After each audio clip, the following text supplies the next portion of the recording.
प्रेम हे भाग 10. ईशासोबत झालेली डेट आठवून त्याला रात्री उशिराच झोप लागली. कारण काल त्याने रोमॅन्टिक नाईट जी घालवली होती, तो त्याची ईशा आणि त्यांच्यातला तो क्षण, त्यात ती मग्नमुग्ध करणारी हवा, त्या हवेतला गारवा, त्याची ईशा तिचा तो मोहून टाकणार सुगंध, आहाहा आणि काय हवं असंच झालेलं. त्याला हवा हवासा वाटणारा तो क्षण, त्यातला गोडवा सगळं आठवून कोणाची झोप नाही उडणार असंच काही ऋत्विक सोबत घडलं होतं. सई नेहमीप्रमाणे त्याची सकाळी वाट बघत होती. शेवटी तिने त्याला कॉल केला. तो झोपेला होता. त्याने झोपेतच तिचा कॉल उचलला. ऋत्विक आज येणार नाही का? मी वाट बघते. सई म्हणाली. नाही यार, आज मन नाही आहे. बोलून झोपेतच त्याने कळवट बदलली.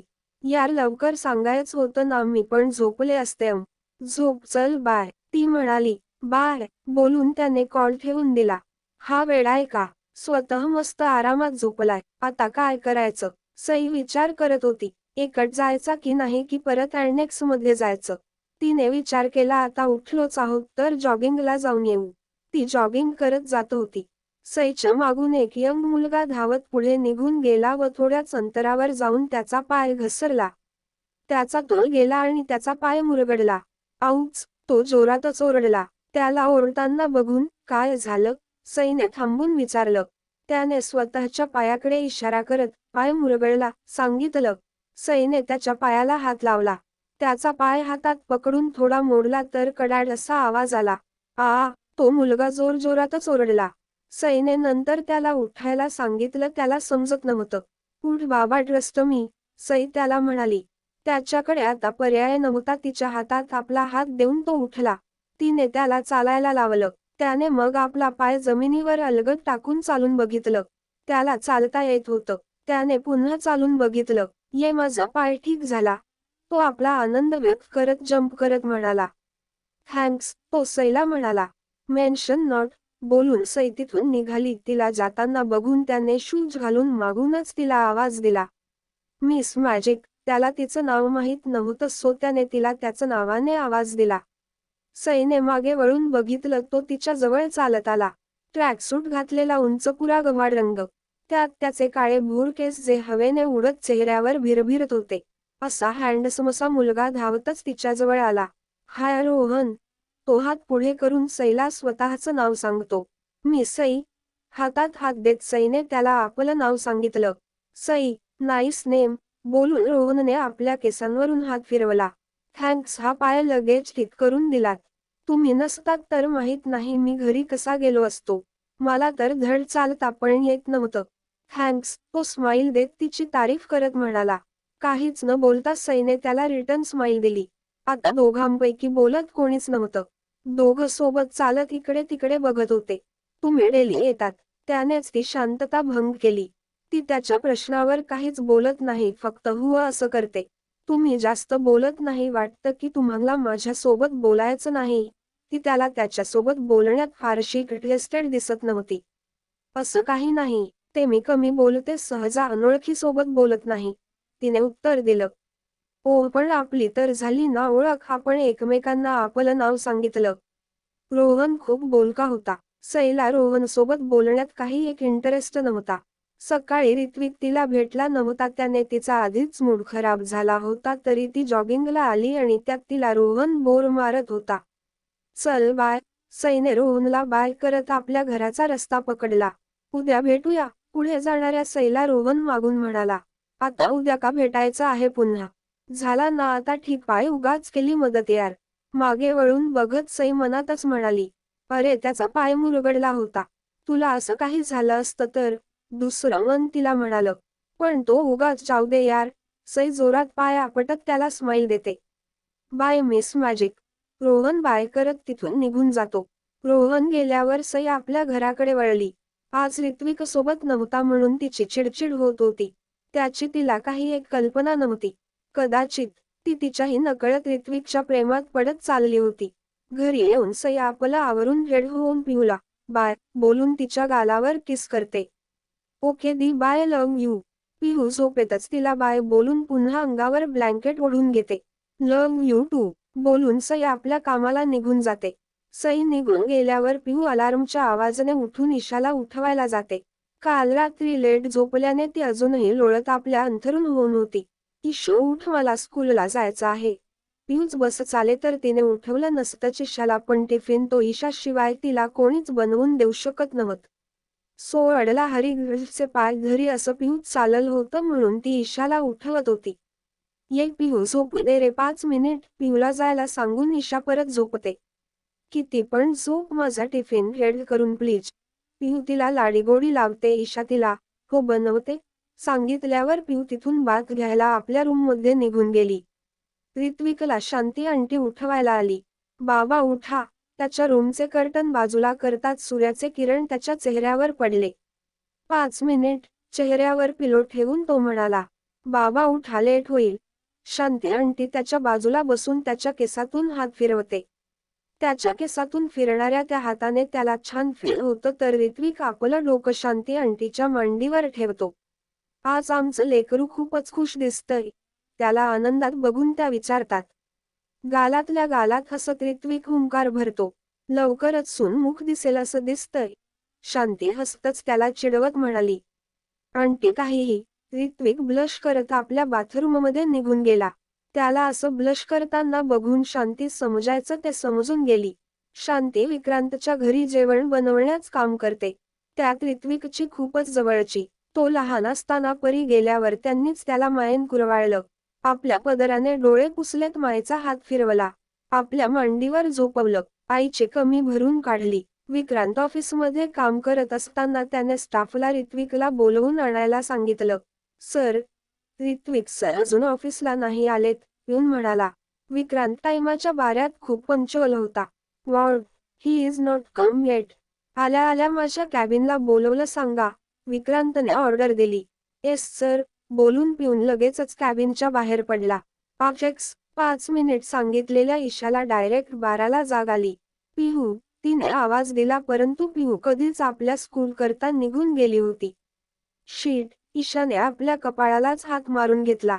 ईशावर चालत आपल्या रूममध्ये जाऊन बाथ घेते. बाथ घेताना ती बघते तर तिच्या मानेवर कालचे लव्ह बाईट्सचे रेड मार्क्स तिच्या मानेवर तिला दिसतात. त्या बाईट्सवर आपला हात फिरवत तिला ऋत्विक सोबत घालवलेले ते क्षण आठवतात. ऋत्विक सोबतचे ते रोमॅन्टिक क्षण आठवून तिचा अंगावर शहारा आला. आपल्याच धुंदीत मग्न त्या क्षणात आपण स्वतःला विसरून जावं, ते क्षण आपल्या आयुष्यातील नको संपावेत. त्याचा बाहुपाशातून आपण कधीच विलग नको व्हायला.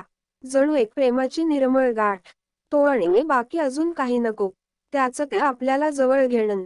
लव्ह यू बोलायला सगळंच किती हवहवस होतं. आठवून ईशा स्वतःशीच बोलते. ईशाने आपल्या केसातून खाली ओसंडणार पाणी त्या मिररवर फेकत गिरकी घेतली. तिला समोर आरशात डोळा मारणार ऋत्विक दिसला. त्याला बघून तिने मागे बघितलं. मागे कोणीच नव्हतं. आपल्या विचारांवर हसून ईशाने आपला चेहरा हातांच्या उंजळीत पकडला. ईशा ऋत्विकच्या प्रेमात पुरती वेडी झाली होती. आधीच लेट झाल्यामुळे ऋत्विक फास्ट गुड आफ्टरनून सगळ्यांना ग्रीट करत आपल्या कॅबिनमध्ये जाण्याच्या आतच, सर तुम्हाला विक्रांत सरांनी कॅबिनमध्ये बोलावलं, पिऊनने निरोप दिला. तसेच आपली पाऊल ऋत्विकने विक्रांतच्या केबिनच्या दिशेने वळवली आणि तो नॉक करून आत शिरला. ही काय वेळ आहे का ऑफिसला यायची? समजतो काय स्वतःला? लेट होणार होतं तर आधी कळवायचं. हे काय घर आहे का की अनाथ आश्रम? मन पटेल तेव्हा यायचं, मन झालं तेव्हा नाही. विक्रांतचा आवाज कॅबिनच्या बाहेर जात होता. इतका लाऊडली तो ऋत्विकवर ओरडत होता. काहीतरी बिनसलंय वाटतं मोठ्या सरांचं आज. ऋत्विक सरांच काही खरं नाही. श्वेता म्हणाली. पण ऋत्विक सर त्यांच्या खूप जवळचे आहे. धनश्री. ऑफिसच वातावरण एकदम गरम होतं. सगळेच हॉट सीटवर बसले होते. आज एकावर सकाळपासूनच विक्रांत आपला राग काढत होता. त्यात ऋत्विक सुद्धा लेट आहे बघून विक्रांतची जास्तच सटकली. अनिकेतला माझ्या कॅबिनमध्ये पाठवा. बाहेर श्वेताला विक्रांतचा कॉल आला. येस. बोलून श्वेताने घाईतच अनिकेतला निरोप दिला. ऋत्विक गपचूप उभा राहून ऐकत होता. विक्रांत शिवाय ऋत्विक कोणाचं काहीच ऐकून घेत नव्हता. काहीच वेळात अनिकेत डोअर नॉक करून आत टच झाला. ते मेहता इंडस्ट्रीचा प्रोजेक्ट आजपासून तू हँडल कर, विक्रांत अनिकेतला म्हणाला. त्याने हो मध्ये आपली मान हलवली. ऋत्विक त्या फाईल्स अँड डिटेल्स अनिकेतला हँडओव्हर कर, मला कामचुकार निष्काळजी लोक अजिबात नको आहेत. Get out. त्याने दोघांना बाहेर जायला सांगितलं. ऋत्विकला तर काहीच कळत नव्हतं नेमकं त्याच्यासोबत काय घडतं आहे. पण विक्रांतचा शब्द त्याच्याकरता शेवटचा होता. त्याने लगेचच फाईल्स अँड डिटेल्स अनिकेतला हँडओव्हर केले. ऑलमोस्ट काम संपलं होतं आणि अचानक अनिकेत त्याचं क्रेडिट घेऊन जाणार. ऋत्विकला राग येतच होता पण तो विक्रांतला प्रश्न करू शकत नव्हता. Done. All files and important documents here. बोलून ऋत्विकने ते अनिकेतला दिले. अनिकेत तर एकदम गरीब फेस बनवून तिथे उभा होता. ओके. विक्रांतने ते अनिकेतला दिले. ऋत्विक कॅबिनच्या बाहेर पडत असतानाच त्याच्या कानावर विक्रांतचा आवाज पडला, मी जायला सांगितलं का? शब्द ऐकून ऋत्विक मागे वळला. Rules are rules. Already late आहेस. तुझ्या लेट येण्याने खूप नुकसान झालं असतं पण नशीब अनिकेतने वेळेत हँडल केलं. लेट झालाच आहेस तर काम करून काही फायदा नाही. याचा पेमेंट तुला मिळणार नाही सो तू घरी गेला तरी चालेल. नाऊ गो. विक्रांतने त्याला जायला सांगितलं. Yes boss. बोलून ऋत्विक कॅबिनच्या बाहेर पडला तर ऋत्विकला इतका ओरडा भेटलेला बघून अनिकेतला सगळ्यात जास्त आनंद झाला होता. त्याला हवं असलेलं त्याच्या हातात होतं त्यापेक्षा जास्त त्याला ऋत्विकची झालेली बेइज्जती बघून सुकून मिळाला. त्याच आनंदात अनिकेत कॅबिनच्या बाहेर पडला जणू कोणतं युद्ध जिंकलं. ऋत्विक रागातच तिथून आपल्या कॅबिनमध्ये गेला. त्याला राग याचा नव्हता आला की प्रोजेक्ट काढून घेतला. त्याला राग याचा आला होता की त्याची गलती काय आहे हे न सांगताच अपूर्ण माहिती घेऊन विक्रांत आपला डिसिजन घेऊन मोकळा झाला. ऋत्विकला आधीपासूनच अनिकेत आवडत नव्हता तर अनिकेतची जागा मागून येऊन ऋत्विकने घेतल्यामुळे अनिकेत व ऋत्विकमध्ये एक कोल्ड वॉर होतं. याला ना याची लायकी दाखवावी लागेल. अति झालं. जोरात पेपर वेट फेकत ऋत्विक म्हणाला. पूर्ण ऑफिसमध्ये आज एकच चर्चा चालू होती. ऋत्विक विक्रांत सर मध्ये झालेलं भांडण. ऋत्विक सरांकडून काढून घेण्यात आलेला प्रोजेक्ट. ऋत्विक सरांना त्याच्या पोझिशनवरून तर नाही ना काढणार. एक मुलगी म्हणाली. हे गप कोणी ऐकलं ना आपल्याला काढून टाकतील. दुसरीने तिला शांत केलं. त्याच वेळेस समोरून येणारा ऋत्विक त्यांना दिसला. हे तुला स्वतः येऊन आमंत्रण देऊ का? फाईल्स आल्या का नाही अजून? ऋत्विक जोरातच शिवम त्याच्या टीम मेंबरवर ओरडला. सर ते मी म्हणजे शिवम घाबरून तकमम करत होता. काय चालू आहे हा? काम का नाही केलं? मी डेली गोड गोड बोलतो. समजून घेतो फ्रेंडली वागतो तर डोक्यावर बसलेत. मला फाईल लवकरात लवकर डिस्कवर हवी नसेल तर मेल कर. फास्ट. टेबलवर हात मारत त्याने बाजूच्या डिस्ककडे बघितलं.